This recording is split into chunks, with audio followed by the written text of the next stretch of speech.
The Space Marines are mandated by the Codex Astartes, a doctrine that governs all aspects of a chapter's organization and battlefield tactics.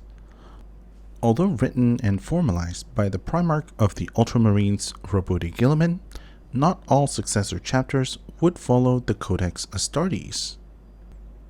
The Space Marine ranks are divided into roughly 1,000 chapters, each with at most 1,000 Space Marines, bolstered by their own support and administrative staff. Each chapter acts as a self-contained Space Marine army equipped with their own fleet of warp-capable spacecraft, having its own traditions, specialties, cults, beliefs, and practices. The head and highest rank of a chapter is known as a chapter master, leading a total of 10 companies. The chapter master is protected by the chapter honor guard, the best soldiers within the chapter. And often an honor guard's experience and knowledge of warfare outstrips even a captain of a chapter company. Even chapter masters have been known to seek advice from their honor guards. Each of the 10 companies is headed by a captain, a senior rank within the chapter. Many captains were also given the honorific title of Master, with 100 Space Marines per company. Below each captains are 2 lieutenants, further splitting the company into their own demi-companies. Each squad within a demi-company is further defined based on the role of said company. The 10 companies are often divided based on their individual or group functionalities. In addition to the company captain and 2 lieutenants, each company would have a dedicated command squad, composed of highly disciplined veterans carrying special or heavy weapons, serving as the personal unit for the commander. The first company represents the veterans of the entire chapter, the most powerful and experienced Space Marines. In addition to having access to some of the rarest and most advanced technology, the first company are the only ones trained in and equipped with Terminator armor. In order to fully utilize first company members, they are often attached to other Space Marine strike forces, serving as peerless mentors and heroes of legends. The captain of the first company also has the moniker Master of the Keep, being responsible for managing the chapter's fortress monastery and acting as the chapter master's second in command. The second, third, fourth, and fifth companies are known as battle companies, generally forming the main battle force deployed for any engagements. Each battle company is divided into 6 battle line squads, 2 close support squads, or 2 fire support squads. Battle line squads are the most numerous and strategically versatile warriors, flexible enough to press an attack or hold a position, commonly consisting of intercessors or heavy intercessor squads. Close support squads are designed to engage in close-range rapid assault, typically used for the killing blow in any battle. These squads consist primarily of assault intercessors or inceptor squads. And lastly, the fire support squads would provide cover fire for their battle line and close support brothers, whether by assassinating key targets, providing suppressing fire, or hunting enemy armor, usually consisting of aggressors, eradicators, hellblasters, desolation, and infernus squads. Company support staff also includes company champions, the strongest member of the company ancients, the standard bearers, and company veterans, the most experienced and peerless warriors of the company. In times of war, the battle company may also include 1 or more chaplain, librarians, and tech marines. Second company captains are also known as the Master of the Watch, being heavily involved in system-wide defense and intelligence assessment of threats to their chapter's homeworld. Third company captains are known as the Master of the Arsenal, overseeing the arsenal and munitions of their entire chapter. 4th company captains hold the title of Master of the Fleet, overseeing the entire chapter fleet. And 5th company captains are known as Master of the Marches, overseeing the deployment of the chapter's fighting strength. It is to him that the chapter turns to when readying for war. The 6th, 7th, 8th, and 9th companies are the reserve companies, assigned as training and reserve formations. And rather than having mixed squad types like the battle companies, reserve companies maintain same squad compositions. For example, the 6th and 7th company maintains only 10 battle line squads, undergoing extensive training in vehicle piloting. The captain of the 6th company is known as the Master of Rites, overseeing the rites and rituals of the chapter, whereas the 7th company captain is known as the Chief Victualler, responsible for non-armament provisions as well as managing the various serfs and servitors of the chapter. He is also known as the Master of Logistics. The 8th company maintains 10 close support squads, specializing in storming defenses. As the captain of the close support squads, the captain of the 8th company is known as the Lord Executioner, known for being brutal and direct individuals. The 9th company maintains 10 fire support squads, providing devastating salvos of fire.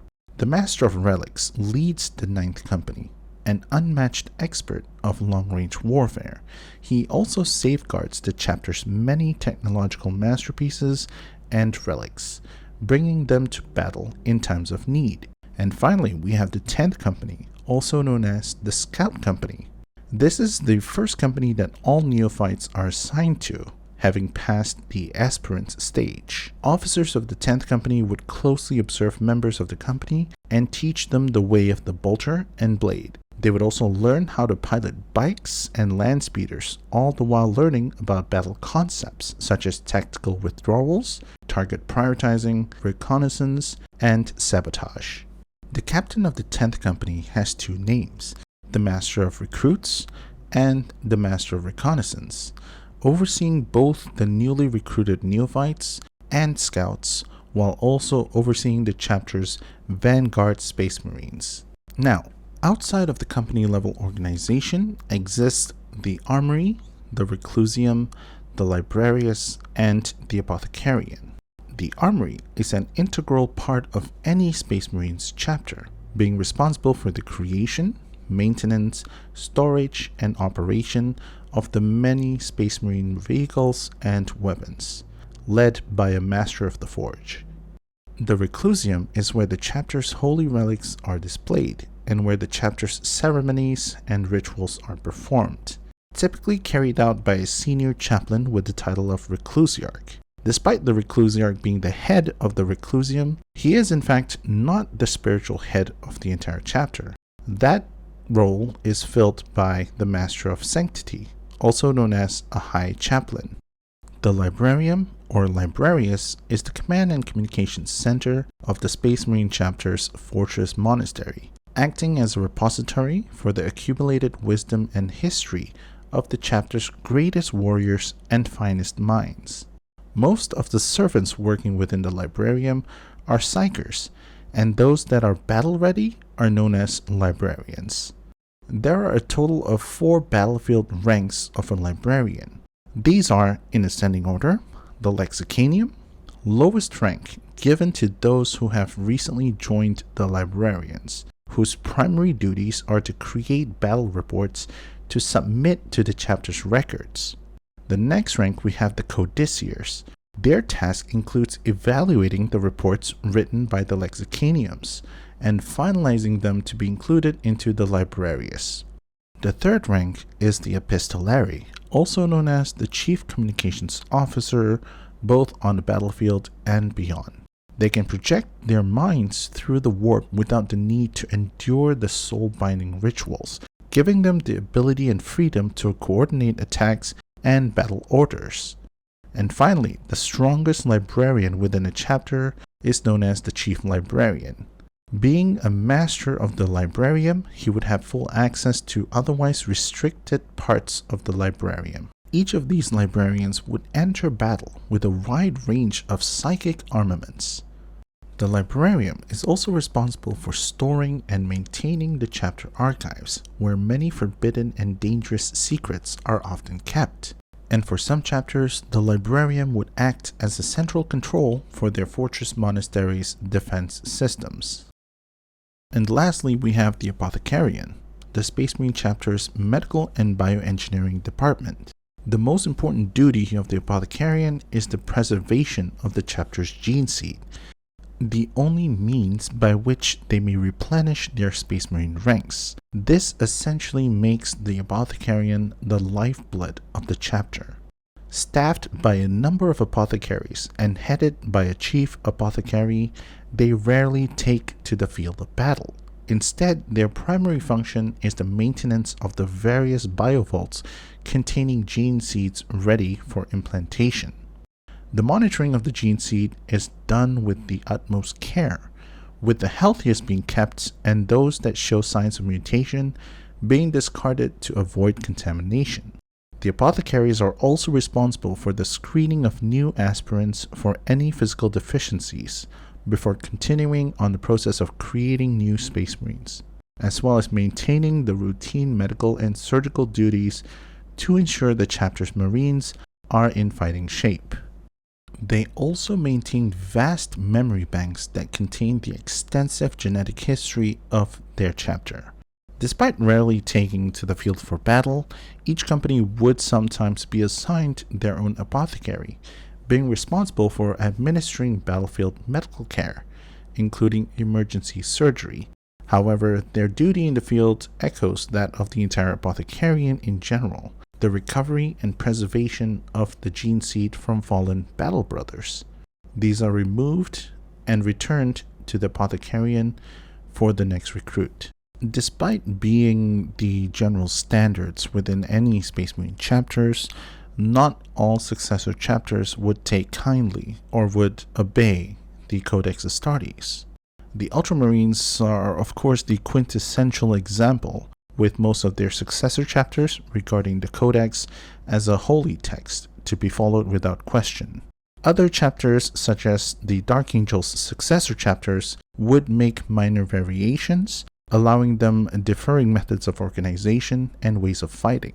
Rogel Dorn and the Imperial Fist successor chapters would also formulate their own secret protocol that circumvents the Codex Astartes. This protocol is known as the Last Wall, a command phrase that requires all Imperial Fist and successor chapters to reunite under a single Supreme Commander in times of need.